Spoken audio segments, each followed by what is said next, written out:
gran saludo para todos, y que tengan un buen día o noche. Les habla el Dr. Arelis Rodríguez. A continuación, Morfofisiología Humana 1, clase vídeo orientadora 12. Tengan en cuenta que en la parte inferior de este vídeo, al darle más información se desplegará un panel donde podrán acceder a todo el material complementario, clases, consolidaciones y más. Y recuerden que si este material es de su agrado pueden colaborar, suscribiéndose para recibir más vídeos. No olviden darle clic al botón de me gusta y compartirlo en sus redes sociales para que otros puedan recibir más material como este. Muchas gracias de antemano.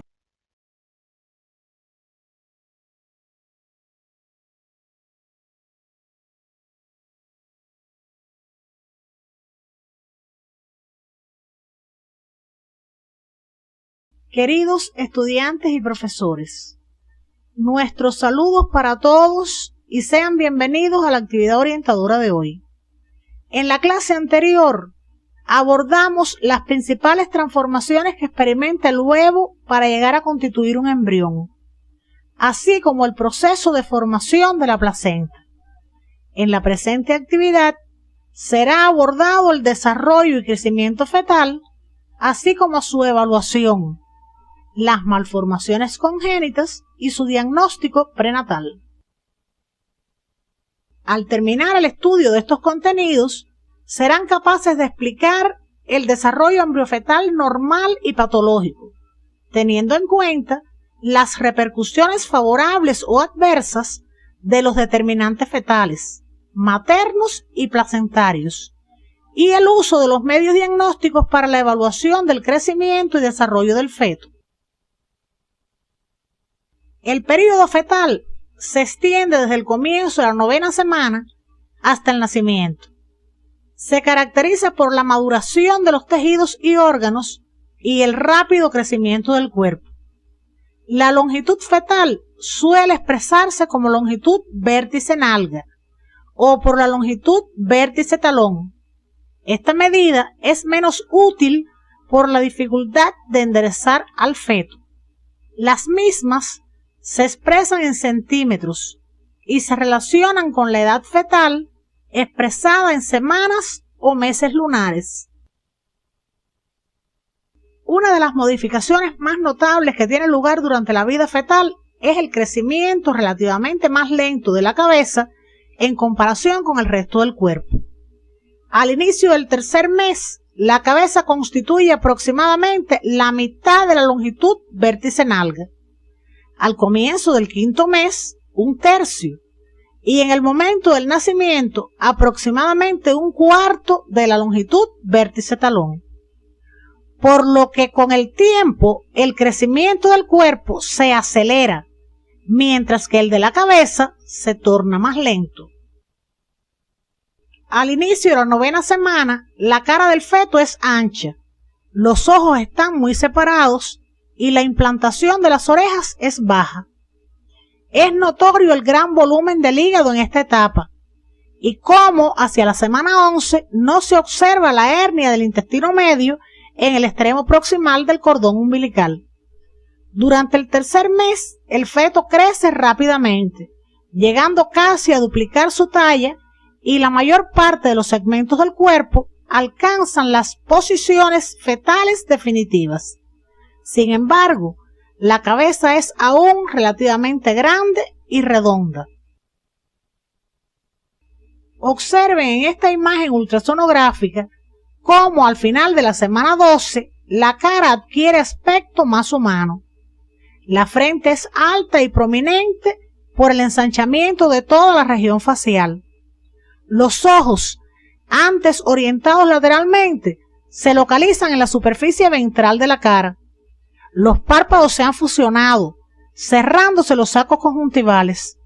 Las orejas se sitúan cerca de su posición definitiva a los lados de la cabeza. Las extremidades van alcanzando dimensiones proporcionales con el resto del cuerpo, aunque las inferiores se desarrollan más lentamente que las superiores. En esta semana se encuentran centros de osificación primario en los huesos largos y el cráneo. Al final del 3er mes, los genitales externos se desarrollan lo suficiente como para permitir la identificación del sexo por ecografía entre las semanas 14 y 16. Además, el feto se mueve espontáneamente por primera vez, pero la madre generalmente no puede percibirlo. Durante los meses tercero, cuarto y quinto, el crecimiento en longitud del feto es acelerado, pero es poco el aumento de peso. Hacia el final del quinto mes, este todavía no ha alcanzado los 500 gramos y su longitud vértice nalga es de 15 centímetros, aproximadamente la mitad de la longitud del neonato. Están visualizando dos imágenes de un feto de 20 semanas. A la izquierda a través de una fetoscopía y a la derecha por medio de una ecografía o ultrasonografía. Observen que a finales del quinto mes la piel del feto es rojiza porque se ha tornado visible la sangre de los capilares y tiene aspecto arrugado por falta del tejido conectivo subyacente. Está cubierta de un vello delicado llamado lanugo y también son visibles las cejas y el cabello. Aparece el untus sebáceo o vermis caseosa sobre la superficie cutánea, protegiendo la delicada piel del feto de maceración y endurecimiento que puede provocar el contacto con el líquido amniótico. Los movimientos fetales suelen ser percibidos claramente por la madre durante esta etapa. Además, al examen físico de la gestante se detectan los latidos cardíacos fetales. Al final del segundo trimestre, el feto es aún demasiado inmaduro para sobrevivir. Durante el sexto mes, entre las 21 y 24 semanas, el feto está mejor proporcionado y experimenta un aumento importante del peso. Es difícil la supervivencia aún con cuidados intensivos debido a la inmadurez del aparato respiratorio, ya que la producción de surfactante pulmonar por los neumocitos 2 comienza a las 24 semanas. Un feto nacido durante el sexto mes o en la primera mitad del séptimo tendrá gran dificultad para sobrevivir, ya que, aunque puedan funcionar varios sistemas orgánicos, el aparato respiratorio y el sistema nervioso central no han madurado lo suficiente y aún no se ha establecido la coordinación entre ambos. A partir de las 26 semanas, sobrevive con cuidados intensivos, porque el grado de madurez pulmonar posibilita el intercambio de gases.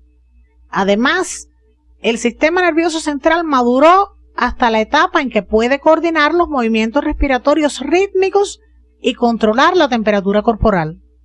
La mortalidad generalmente se relaciona con peso fetal inferior a 2.500 gramos. El período fetal tardío se extiende entre las 28 y las 37 semanas. Entre las semanas 28 y 29, el feto puede efectuar movimientos activos de succión en un intento por alimentarse. Un niño nacido en esta etapa es viable porque los pulmones y los vasos pulmonares se han desarrollado lo suficiente para permitir el recambio de gases. Además, el sistema nervioso ha madurado hasta la etapa en la cual puede controlar la función respiratoria y al término de la gestación llevar a cabo otras funciones integradoras. Generalmente los fetos masculinos tienen mayor peso y longitud que los femeninos. Durante el tercer trimestre y especialmente los 2 últimos meses de la gestación, el crecimiento interesa fundamentalmente a los tejidos subcutáneo y muscular.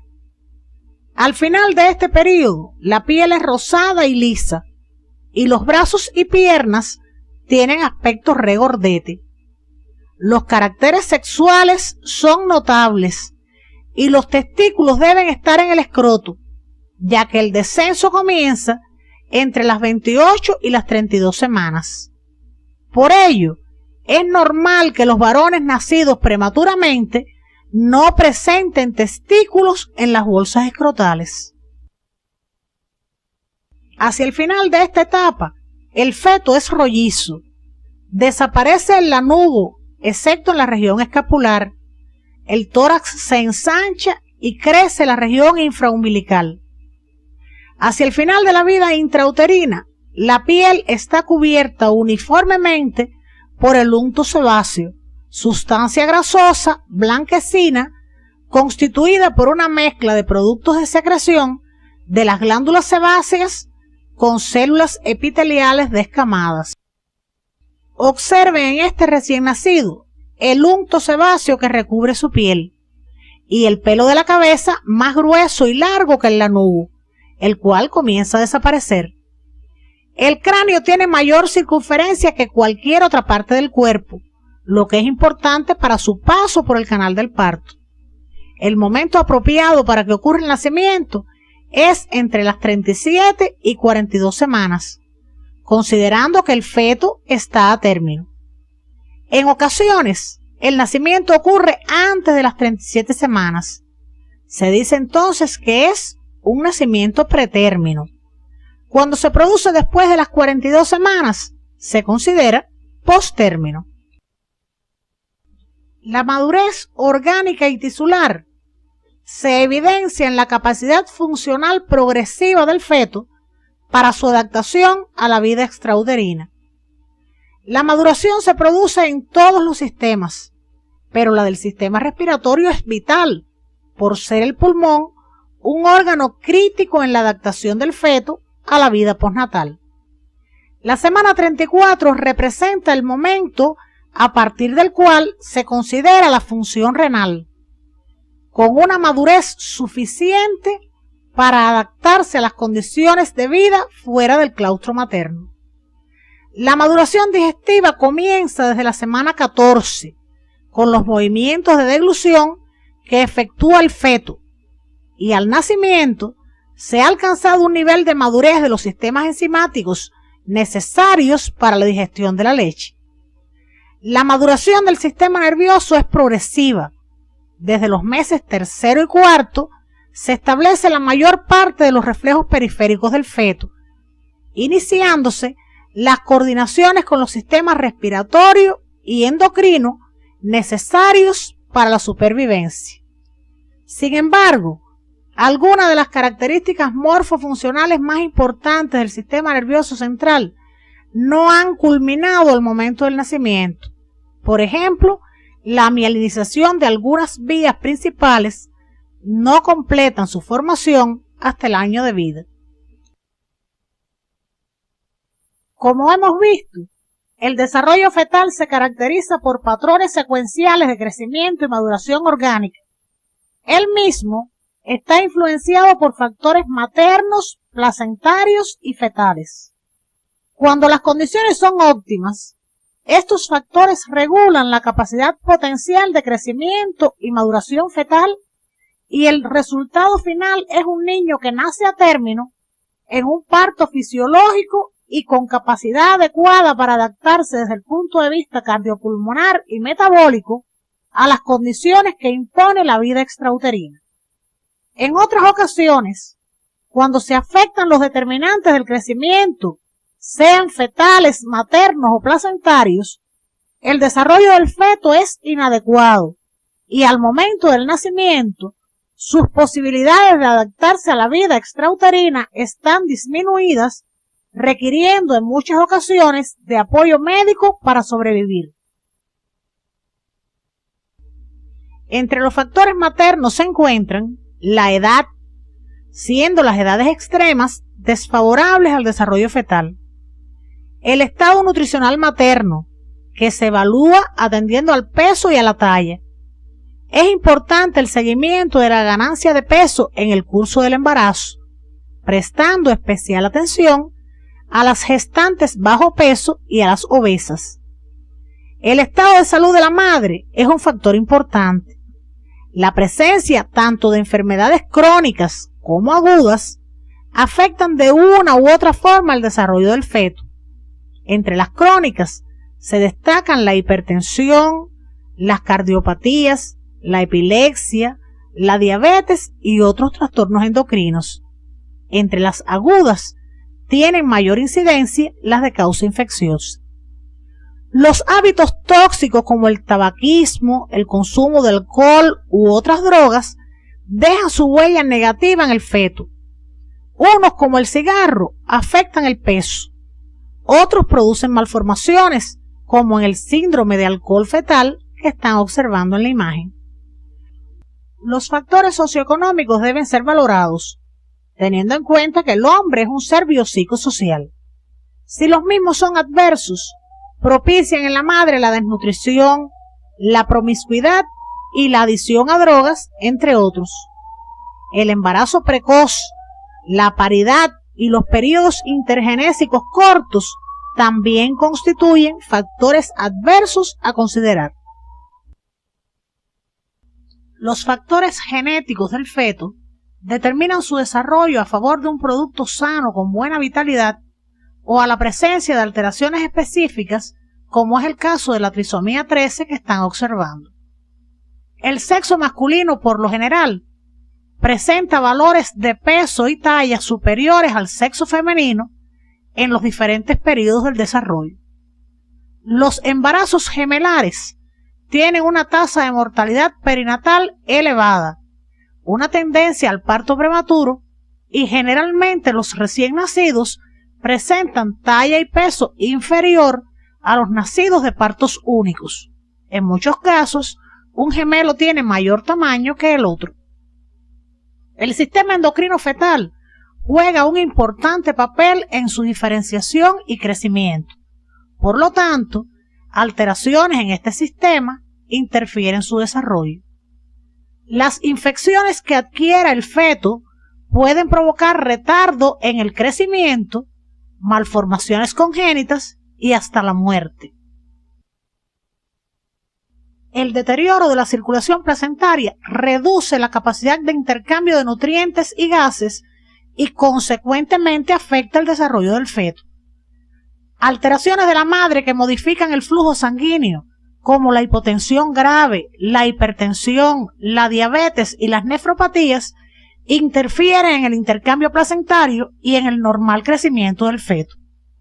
Las lesiones placentarias como infartos y hematomas retroplacentarios reducen el área total de intercambio de nutrientes. En ocasiones, la placenta se hace insuficiente para desempeñar todas sus funciones. Si esta privación es prolongada y poco intensa, el resultado es un retardo del crecimiento. Pero si es de forma aguda e intensa, puede provocar la muerte del feto. El seguimiento del grado de madurez placentaria en cada etapa es otro factor a considerar, pues su envejecimiento prematuro afecta su funcionamiento. La presencia de determinantes adversos produce variaciones importantes en la longitud y el peso fetal, que en ocasiones no se corresponden con la edad fetal calculada en semanas o meses. Se considera que han sufrido retardo del crecimiento intrauterino los recién nacidos que se encuentran por debajo del peso esperado para su edad gestacional. El crecimiento intrauterino retardado es un problema que se presenta con elevada frecuencia y provoca afectaciones que pueden restringir las capacidades funcionales del niño de manera severa y permanente. Resulta importante tener en cuenta que las causas que provocan esta entidad son disímiles y en su mayoría prevenibles. Pueden diagnosticarse prenatalmente y la labor del médico comunitario tiene una importancia vital en el seguimiento de la embarazada con el objetivo de disminuir la incidencia de nacimiento de niños con un retardo del crecimiento intrauterino. Muchos de estos factores no solo afectan el crecimiento, sino que causan defectos congénitos, aspecto que estudiaremos a continuación.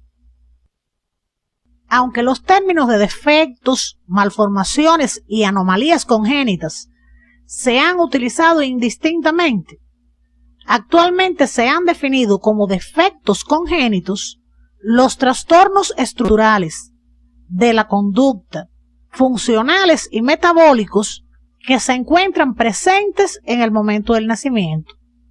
La teratología es la ciencia que estudia estos trastornos y los teratógenos son los agentes que ocasionan los mismos. Los defectos congénitos son de causa desconocida entre un 40 y un 60% de los casos. Los factores genéticos, como las alteraciones cromosómicas y las mutaciones de genes, representan alrededor del 15%. Los factores ambientales ocasionan el 10%, y una combinación de influencias genéticas y ambientales, conocida como herencia multifactorial, es la causa de un 20 a un 25% de estos.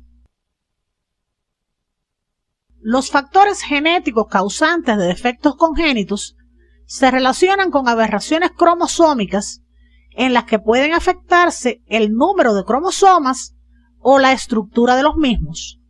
También pueden deberse a mutaciones genéticas.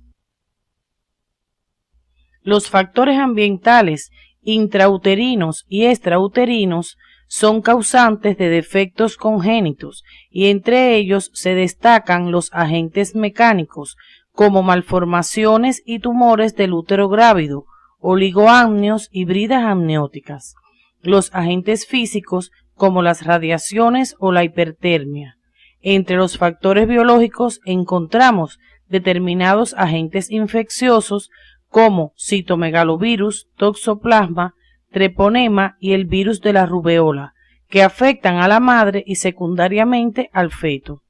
En las imágenes se muestran malformaciones causadas por el virus de la rubeola. Entre los factores biológicos se encuentran también enfermedades maternas no infecciosas como la diabetes mellitus, que pueden provocar malformaciones como la sirenomelia que se muestra en la imagen. Los agentes químicos son muy variados. Los más frecuentes son medicamentos como los anticonvulsivantes, antipsicóticos, ansiolíticos y drogas como el alcohol y la cocaína. Observen en la imagen la amelia unilateral de esta paciente expuesta prenatalmente a la talidomida. Las hormonas, como los progestágenos sintéticos con actividad androgénica, pueden masculinizar los genitales femeninos. Las carencias nutricionales y la hipoxia también se consideran relacionados con el bajo peso. Deben estudiar estos contenidos siguiendo las orientaciones del CD y resumir las malformaciones que pueden presentarse por acción de estos agentes ambientales. Los defectos congénitos pueden ser clasificados de diversas formas. Malformaciones congénitas son defectos que se producen durante la organogénesis y su resultado puede ser la falta total o parcial de un órgano o de una región de mayor tamaño del cuerpo, o alteraciones en su morfología normal, que resulta de un proceso de desarrollo intrínsecamente anómalo. Observen en el gráfico de la izquierda una representación del desarrollo normal de un órgano y en el de la derecha el de una malformación, cuya alteración comienza en la tercera semana. Las disrupciones son alteraciones morfológicas en un órgano, parte de un órgano o región de mayor tamaño del cuerpo que son consecuencia de una interrupción o interferencia extrínseca en un proceso de desarrollo inicialmente normal. Los accidentes vasculares que conducen a atresias intestinales y los defectos producidos por las bandas amnióticas son ejemplos de factores destructivos que producen disrupciones. Observen en el gráfico la representación de una estructura que comienza su diferenciación normal en la tercera semana y por acción de un factor extrínseco experimenta una interferencia o interrupción del proceso. Las deformaciones se producen cuando una estructura ya formada recibe el efecto de una fuerza mecánica por un periodo de tiempo largo, lo cual produce cambios en su forma o posición. Observen en el gráfico la representación de una estructura cuya diferenciación es normal y por acción de fuerzas mecánicas resulta una morfología alterada.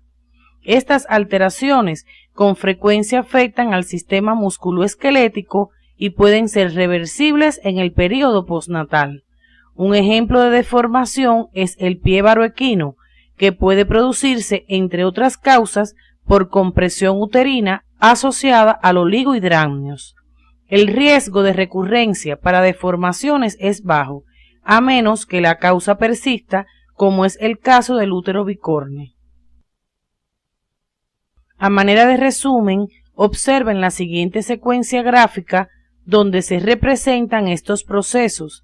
Fíjense cómo transcurre el desarrollo normal de un órgano y cómo las alteraciones en su morfogénesis y o morfología traen como consecuencia una malformación, una disrupción o una deformación. Se considera síndrome malformativo a un grupo de anomalías que se presentan al mismo tiempo y tienen una causa específica en común. Los pacientes que presentan estos síndromes tienen un gran parecido entre sí, ejemplo de ellos son el síndrome de Turner y el de Down. Los factores que determinan la capacidad de un agente para provocar defectos congénitos fueron definidos como los principios de la teratología.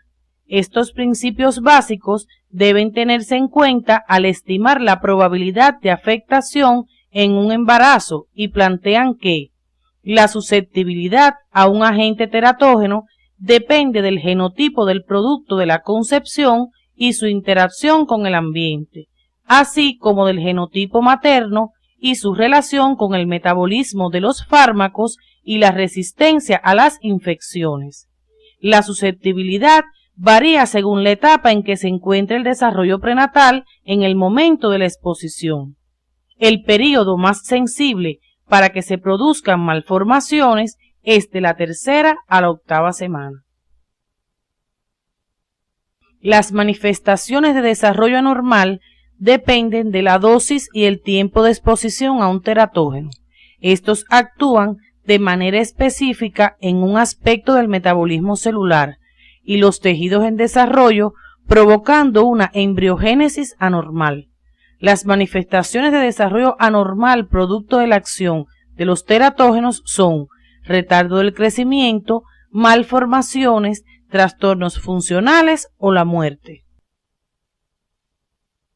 Existen diferentes procederes médicos para lograr una evaluación del crecimiento y desarrollo fetal que se sustentan en estimaciones clínicas y en diferentes exámenes que permiten el diagnóstico prenatal. Las estimaciones clínicas se realizan en el curso de la consulta obstétrica y fueron los primeros utilizados en este campo. El cálculo de la edad gestacional a partir de la fecha de la última menstruación, la actividad fetal percibida por la madre o la palpación del médico fueron los primeros indicios para valorar el bienestar fetal. Otros procederes empleados son la detección de los latidos cardíacos fetales, primero por auscultación y después mediante monitores electrónicos, y las mediciones obstétricas para evaluar el desarrollo fetal. Entre los exámenes de diagnóstico prenatal se encuentran los que emplean técnicas invasivas y no invasivas. Sus indicaciones son muy variadas según el caso. Nos referiremos a los más utilizados como la ultrasonografía o ecografía, la alfa-fetoproteína, la amniocentesis y la biopsia de vellosidades coriónicas. Con la ultrasonografía o ecografía, además de diagnosticarse el embarazo, es posible realizar mediciones como el diámetro biparietal, las circunferencias cefálica y abdominal y la longitud del fémur, información de gran utilidad para determinar la edad gestacional y evaluar el crecimiento del feto. Es también posible la identificación del sexo y la visualización del latido cardíaco, así como la estimación del volumen de líquido amniótico. Permite además visualizar la posición de la placenta, valorar su maduración, así como precisar las características del cordón umbilical. Otra utilidad importante de esta técnica es el diagnóstico de malformaciones congénitas. Observen en las imágenes ejemplos de malformaciones obtenidas por esta técnica y sus fotografías posteriores al nacimiento. La alfa-fetoproteína es una glicoproteína producida por el hígado fetal. Llega a su pico más alto a las 14 semanas y pasa a la circulación materna a través de la placenta. Cifras aumentadas de su concentración en el líquido amniótico o en el suero materno pueden estar relacionadas con un embarazo gemelar, con malformaciones congénitas como los defectos del tubo neural, el ónfalocele, la gastrosquisis, el teratoma sacrococcigio y las atresias intestinales, entre otras. En casos de insuficiencia placentaria, también puede elevarse la alfa-fetoproteína. En otras alteraciones, sus concentraciones disminuyen, como en el síndrome de Down, la trisomía 18, en las anomalías de los cromosomas sexuales y en las triploidías. La amniocentesis se realiza entre las 14 y 20 semanas de embarazo, donde se extrae una muestra de líquido amniótico a través de una aguja introducida por vía transabdominal dentro de la cavidad amniótica con seguimiento ultrasonográfico. Esta técnica es importante porque permite el cultivo de células fetales para el análisis del cariotipo y diagnosticar cromosomopatías, el diagnóstico del sexo fetal en aquellas enfermedades ligadas al cromosoma X, estudios metabólicos o enzimáticos para el diagnóstico de errores congénitos del metabolismo y la determinación de alfa-fetoproteína para el diagnóstico de algunas malformaciones congénitas. La biopsia de vellosidades coriónicas consiste en extraer una pequeña muestra de tejido de las vellosidades del corión frondoso por vía transabdominal o transvaginal, como se observa en la imagen. Se realiza generalmente entre las semanas 8 y 12 del embarazo. Su importancia para el diagnóstico prenatal consiste en que permite determinar el cariotipo de las células coriónicas, que tienen la misma composición genética que el feto, por lo que con ellas se puede realizar el diagnóstico temprano de alteraciones cromosómicas numéricas y estructurales y defectos genéticos ligados al cromosoma X, así como los errores congénitos del metabolismo. Durante las últimas décadas se han puesto en marcha numerosas técnicas de terapia fetal como el tratamiento médico de arritmias cardíacas, infecciones o función tiroidea comprometida por vía materna o directamente al feto, las transfusiones en caso de anemia fetal producida por anticuerpos maternos, la cirugía que permite el acceso directo a órganos y cavidades del feto, por ejemplo en las hidrocefalias o en enfermedad urinaria obstructiva, como se muestra en la imagen, donde se están estableciendo aberturas externas de los uréteres hacia la vejiga fetal para evitar el daño renal. La cirugía fetal también se ha usado en la reparación de hernias diafragmáticas congénitas, defectos del tubo neural, extracción de lesiones quísticas y adenomatosas del pulmón, entre otras.